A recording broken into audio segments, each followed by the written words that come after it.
How is it going? Today I'm here with my Game of Thrones Season 7 Episode 1 thoughts video pretty much. In this video, I'm going to pretty much go over, the big things that happen in this episode and give my thoughts on that. That's pretty much what the thoughts video is about. So, it's basically what I'm going to be doing. And yeah, let's go ahead and jump to the video. Of course, the title of this episode was called Dragonstone.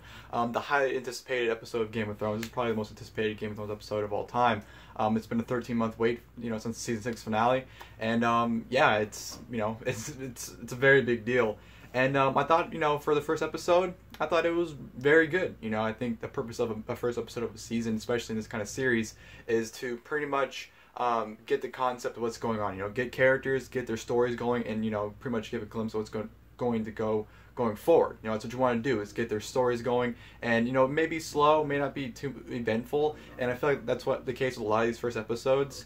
For Game of Thrones, it's kind of just getting the concept and getting their character storylines going. I know the season 6 finale pretty much gave indication where some of the characters are going to go, but in this episode here, definitely cemented the plans and what they're going to be doing going forward. So that's what I thought it accomplished. I thought it accomplished, like I said, it gave directions to each character. And like I said, the season 6 finale gave a hindsight of what the characters may be doing, but this was firm ground, which each character in which direction what they are going with. So that's what I think it accomplished, and I enjoyed it. It definitely set the guidelines for the rest of the season, and I'm very excited to see where the rest of the season goes, especially with the current storylines, especially considering the big one that gave a preview that happened in the preview for episode 2 after this episode. So I'm excited for the season. It's only 7 episodes, so hopefully they cram pack a lot of it into these 7 episodes. I'm not going to go in order of everything that happened. I'm just going to go over the pinpoints and pretty much get my thoughts on it. So the first scene we actually get, and it happened before the credits roll, so you usually know when you get a scene before the credits, or the opening credits, it's a big deal. It's Walder Frey. Walder Frey is holding yet another feast in the hall in the Twins, and he's feeding everyone the finest wine of them all, and gives a speech, and as his speech is going, he's kind of, you're wondering why is he kind of talking down his family. He says if you kill, when you kill wolves, you pretty much want to kill them all because you don't want one wolf hunting down a pack of sheep. And that was the case with the Freys and the Starks, because none other than Arya takes the face of Walder Frey off and revealed to be her to poison the entire Frey family, which I kind of got an indication that's what I was going with, because Walder Frey died in the season 6 finale, so it didn't make any sense for me to give it a toast in the beginning of episode 7. So Arya's revealed to have poisoned the entire Frey family minus the girls, or his daughters, because they didn't really do anything wrong. So Arya left them to be, and yeah, it was one hell of an opening scene right there. Arya getting revenge on the Frey family. I'm assuming House Frey is pretty much dead now at this point. I know he still has some daughters, but they can't maintain the Frey name. So yeah, that was a nice way to wrap up that that story with the Freys. So they're gone, they're good. Next thing we got was, of course, we saw Bran having a vision of the White Walkers and the Whites and all of them walking. One, I'm assuming that was him. Might have been Mag the Mighty. I don't think it really matters which one it was. Is now a White, part of the Army of the Dead, so that's gonna really fucking suck when they do fight the Army of the Dead. But that was a Bran vision. Bran wakes up, him and Mira are welcomed at the gate of Castle Black. Ed comes out with some of the rest of the Night's Watch brothers, pretty much greeting them, pretty much saying, like, who are you? And Mira tells them who they are, and he asks how am I supposed to believe that's who you are, and Bran pretty much gives him a rundown what's happened, and because he saw what happened, and they believe him, and they go into Castle Black. So we didn't see in the rest of the episode. I'm interested to see where it goes. Episode 2, hopefully you get more progressive with it, because obviously they went to Castle Black, probably was the main reason of Bran being with Jon, so I'm be interested to see how that unfolds and everything. Speaking of Jon, we go to Winterfell, which of course Jon's holding the meeting still with all the rest of the northern houses. He's pretty much giving his his plans for the North and his defense system. He wants pretty much everyone and anyone arming and getting ready for this fight, whether it's men, children, or women. He wants everyone to prepare themselves for this war coming up. And then that's when the tension with him and Sansa begin. Sansa starts telling Jon that the 2 castles that House Karstark and Umber had, they should be stripped of that house and given to new families as a reward for loyalty. And Jon is arguing that, saying, I'm not going to do that. Why should I punish the entire house for the actions of, you know, the lords. You know, of course, Lord Umber and Lord Karstark, who are the head of their families, are making decisions, and their families had to go with what their decisions were. So, and Jon's point of view, why should I punish an entire family based off of one's actions? While with Sansa, it's like, well, why wouldn't you reward the people that were loyal to you the entire time, or the family that betrayed you? So I can see arguments from both ends, but at the end of the day, I think Jon's decision was a better one. I don't agree with, you know, punishing an entire feast or entire herd of an entire family because of one's actions. It's like stereotyping. It's like stereotyping one race, religion, whatever, based off of one person, or like, you know, based off of one thing. So I agree with Jon in that instance. Of course, that's what, you know, begins the tension between them. They later amend after that. Once they're talking around Winterfell, of course, Jon receives a letter from King's Landing from Cersei Lannister, pretty much Cersei telling Jon that she wants him to be summoned at King's Landing. He wants him to bend the knee and swear loyalty, or you'll be pretty much destroyed like all the traitors. So I'm actually really excited because, you know, the Stark and Lannister feud really what got the show going. And, you know, I've been waiting for it to reignite, and since it's kind of reuniting right now with Jon being the king of the North and Cersei, of course, being the queen, I'm interested to see where this goes, especially considering, you know, I'm pretty sure she never thought anything of Jon, and to see him rise up the way he has, I'm really interested to see how that confrontation is going to go if that happens in this season. Also in the North, you know, Baelor's trying to start problems again, as always, but, you know, Sansa pretty much told him about having your crap, go away. The Bran and Tormund flirting was hilarious. You know, Bran was trying to train Podrick, and and then Tormund, you know, as Podrick gets, you know, nailed down, Tormund's like, man, you're one lucky guy. Tormund's fucking awesome, and this whole, you know, flirtatious stuff with him and Bran is just absolutely awesome.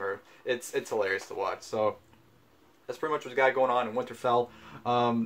Cersei, of course, is planning what's going on. You know, they have enemies in every single direction. So her plot is to pretty much destroy all of her enemies. You know, the east, the north, or the south, and the west, they're all enemies, and they're all going to be taken down from her.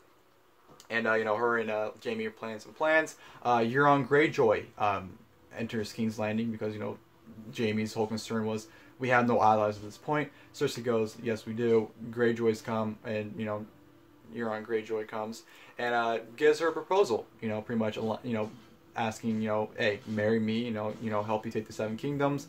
And then, you know, Cersei's like, you know, seeing through his bullshit, saying like, you know, I've heard about you, I know who you are, you know, the first chance you'll get, you'll kill me, you know, you're not loyal to anyone, you're all by yourself. Pretty much give him the rundown and pretty much tell him that, hey, this is not going to happen. And Euron, you know, being the guy that he is, you know, pretty much tell her, you know what, hey, I'll give you a gift. And, you know, pretty much they'll get you to trust me. So I'm really interested to see what this mystery gift he's going to give her is. A big thing people are, you know, suggesting that it might be Tyrion, because it's a priceless gift that, you know, that she can't really refuse Tyrion because she wants his head, obviously. So I'm really interested to see what Euron has planned as this priceless gift. And speaking of Euron, I'm not sure I like his new look. To me, his look from season 6 was more menacing and more, you know, vicious. Now he's kind of short hair and kind of like, you know, his facial hair is kind of cleaned up. He doesn't look as menacing as he did in season 6, if you ask me. So, I'm not really too much a fan of Euron Greyjoy's new look. You know, Arya met some Lannister soldiers. It was a nice little scene right there with her, you know, and Ed Sheeran. Ed Sheeran was in the scene. Her just, you know, feasting and having a good time with some Lannister soldiers.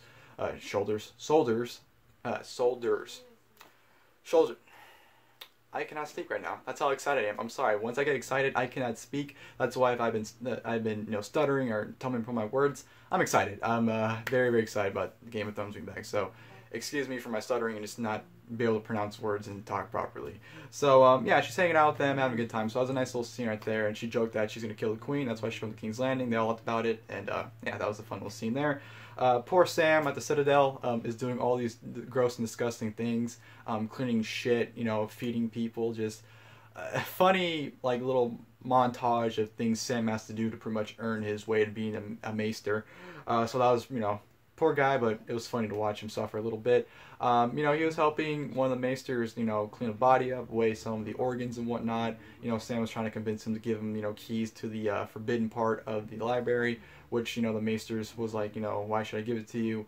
I believe that you've seen White Walkers, but, you know, I'm still not going to give it to you. Sam eventually steals a pair of keys and, you know, makes his way into the forbidden part and takes some books. And, you know, one of the aisles Sam was, you know, cleaning for, Jorah was actually in one of the, I don't want to call them cells, but he's in one of the little apartments with his arm going out. So his arm's like, his full-fledged arm is like completely full scale, grayscale now, which sucks because, you know, at the end of season 6 it's like a little speck and now it's a full-grown thing. So I guess he's isolating himself in there. waiting for either his death or I don't know what he's doing because he can't really do anything while he's isolating. I know he doesn't want to expose anyone else to his arm because they get grayscale as well. But yeah, I don't know if Sam's gonna be helping him. You know, Sam's maybe doing some breeding to find a cure for it. I don't know what's gonna be happening with that, but definitely sparks interest in terms of what they're doing. Sam, in one of his books, discovers that there is a mountain of Dragonstone, or dragon glass, sorry, buried underneath Dragon stone. So of course that was his big thing about, you know, dragon glass is needed to fight the White Walker. So his whole thing is he has to get a letter to Jon immediately. So that's what Sam was doing. The Brotherhood reached an abandoned house, which is actually the house of was it a farmer? I forgot exactly who it was, but it was him and his little girl. They were in season 4, I believe it was, when the Hound and Arya went there to stay, and then of course Hound robbed them as they're leaving. They were there dead. You know, Hound predicted it, you know, that they would both be dead before winter came, and they were. And so that was pretty sad right there. But they camped out there. The Hound looked into the fire after Thoros was convinced him to look in it, and he saw the White Walkers, you know, coming, and you know, he started bonding more with Beric and Thoros, and you know, definitely formed more of a bondship between them. So you know, the Hound in the Brotherhood, I was kind of questionable about that at first, but I think he's fitting pretty well, and I think they're doing pretty well right now. So it's gonna be interesting, especially if they join Jon in his forces when the Great War comes. So I'm really curious to see how that works out. And of course, the ending scene, which you might be hearing in the background, because I actually have the episode on right now as I'm recording this thoughts video. Daenerys Targaryen finally lands in Dragonstone. She reaches Dragonstone, walks it, pulls down the Baratheon flag, or the banner, because it's still there from when Stannis was living there. She walks around the entire thing, sees the throne right there, goes into the room, and she sits there. She plans it, her and Tyrion are right there, and she goes, well, let's get started. And that's the episode. It ends with her getting ready to plan her, you know, her plans, which to me was a great cliffhanger. It definitely sparks interest for next week's episode to see what she's going to be doing.